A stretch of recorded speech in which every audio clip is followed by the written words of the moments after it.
ఇప్పుడే 'రక్తం' అనే అదే సారీ. 'రత్నం' అనే మూవీ చూసొచ్చాను. డైరెక్టర్ 'హరి' ఫిలిమ్స్‌లో నాకు ఒక పదం అంటే బాగా ఇష్టం. అదేంటో తెలుసా? కిరాయి గుండాలు. ఈ సినిమాలో కూడా ఆ వర్డ్ ఉంటది. బట్ ఆ పదానికి సెట్ అయ్యే ఏ ఎలిమెంట్స్ కూడా లేవు. ఏంటి 'రత్నం' అన్నా రక్తం వచ్చేలా పొడిచావు మరి. అదే బాధాకరం. సరైన యాక్షన్ లేదు, ఎమోషన్ లేదు. ఆఖరిగా సరే ఏదో ఒకటనే మధ్య మధ్యలో వచ్చే ఎందుకొస్తాయో తెలియని కామెడీ ట్రాక్ కూడా సరిగ్గా లేదు. మరి ఏం చూసి ఎంజాయ్ చేయాలో అయితే నాకు తెలియట్లేదు. డైరెక్టర్ 'హరి' ఇంకా ఎన్నాళ్ళు ఈ సేమ్ రొటీన్ టెంప్లేట్ స్టోరీస్‌తో రాడ్ సినిమాలు తీస్తారు. ఫస్ట్ థింగ్ ఏంటంటే ఒక సాంగ్ అండ్ అలాగే చేతికి హీరో కట్టుకొని ఈడ్చుకుంటూ కత్తిని తీసుకెళ్లే సీన్. ఈ 2 తప్ప ఇంకా ఏదీ లేదండి సినిమాలో. యాక్చువల్లీ ఇంటర్వెల్‌కి ముందు ఒక కంటిన్యూస్ షాట్‌తో కార్ చేసింగ్ సీన్ ఒకటుంటుంది. దాని విషయంలో అది ట్రై చేయటం ఓకే. బట్ చాలా ఫోర్స్‌డ్ సెటప్‌లా అనిపించింది. అంటే క్లియర్‌గా చెప్తాను. ఈ సినిమా తీసుకుంటే డైరెక్టర్ కథ చెప్పాలి అనే ఉద్దేశ్యం నాకెక్కడా కనిపించలేదు. విలన్ వస్తాడు, హీరో నరుకుతాడు. అదే 2½ hours control C, control V కొట్టినట్టు ఉంటది. కథ ఎంత ఓల్డ్ అయినా దాన్ని చెప్పే విధానం మారాలి. బట్ ఫైట్స్‌తో అతికిస్తూ స్ట్రెచ్ చేస్తే ఎలా ఉంటది చెప్పండి? ప్రతి పావుగంటకి కస, కస, కసకస అని ఒకటే ఔట్‌డేటెడ్ స్టైల్ నరికే ఫైట్ సీన్ వస్తది. గోండాలొస్తారు, హీరో నరుకుతాడు. గోండాలొస్తారు, హీరో నరుకుతాడు. వస్తారు, నరుకుతాడు. మధ్యలో చిన్న చిన్న ఘాట్లు పడతాయి హీరోకి అగైన్. వస్తారు, నరుకుతాడు. యాక్షన్ సీన్స్ ఉన్నాయి గదా! ఇంకేమని మీరడగొచ్చు. ఆ యాక్షన్‌లో కూడా కొత్తగా ఏముందని నేనడుగుతాను.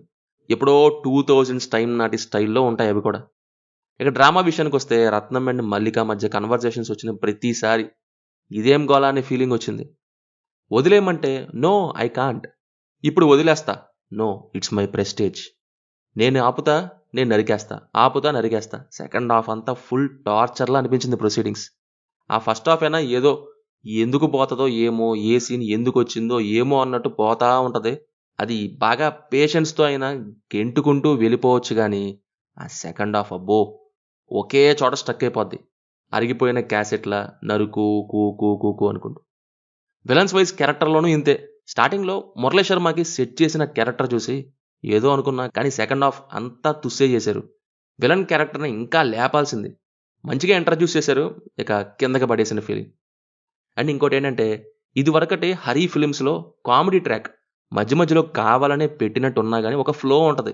సపోజ్ హీరోయిన్ నుంచో, హీరో నుంచో వస్తదది. బట్ ఇక్కడ చాలా అన్నెసెసరీ ట్రాక్స్‌గా 30 సెకండ్స్ అంటూ ఇరికించేశారు. సాంగ్స్ వైస్ కూడా ఇంతే. 'బార్‌లో' ఒక సాంగ్ అయితే మరీ దారుణం. Performances wise Vishal action good. But emotional scenes అయితే బ్యాడ్. ప్రియా ఏమో ఏదో okay. Samuthirakani decent. 'Yogi Babu' and 'Murali శర్మని' సరిగ్గా యూజ్ చేసుకున్నట్టుగా అనిపించలేదు. సాంగ్స్ గురించి ఆల్రెడీ చెప్పా కదా! ఒక సాంగ్ నచ్చింది. అదే 'ప్రాణం' అనే సాంగ్. ఇంకా ఏ సాంగ్స్ బాలేదు. బీజీఎం గూడా ఏం లేదు. ఫైనల్లీ నరుకుడే నాట్ ఓన్లీ విలన్స్.